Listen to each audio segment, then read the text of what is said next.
tore, et sa siia meie kanti tulid ja mina just siin staadioni peal paar päeva tagasi tegin ka lõigutrenni, et olgugi, et maraton on alles selja taga, siis ma juba treenin ja mine sa tea, et võib-olla tulen Raplassegi kohale, et Raplas soovitan kõigil osaleda, sest rada on kiire, kes iganes mõtleb kuskil kiiret head jooksu teha, siis nüüd on hea võimalus teha seda näiteks Raplas.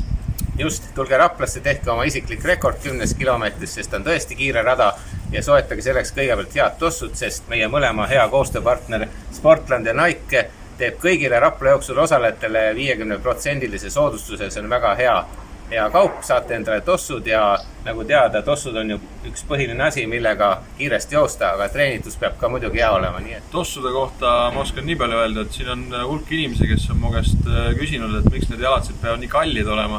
Siis eks ma natuke kratsin kukalt ja pean ütlema tõesti, et eriti võistlusjalatsid on kallid, et seega, kui tõesti on selline võimalus saada 50% odavamalt, siis miks mitte seda ära kasutada. Kasutage, jookske, nautige, tundke elust rõõmu. No nii, mõnus Tartu päev 1. septembril ilusa päiksepaistega jätkub siin Leila Luige kodus.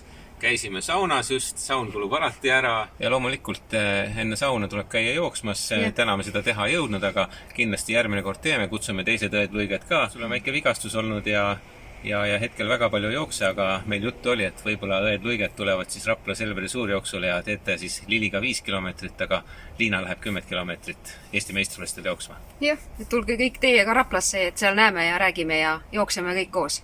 Väga õige mõte, aga siis kõigil, kel veel seda mõtet ei ole, pange tossud jalga, nagu Tiidrekuga rääkisime. Sportland pakub teile Rapla jooksu raames -50% varustusest, nii et saate veel varustuse soetada, teha mõningad treeningud ja Raplas siis näeme ja meie Leilaga oleme ka seal kohal.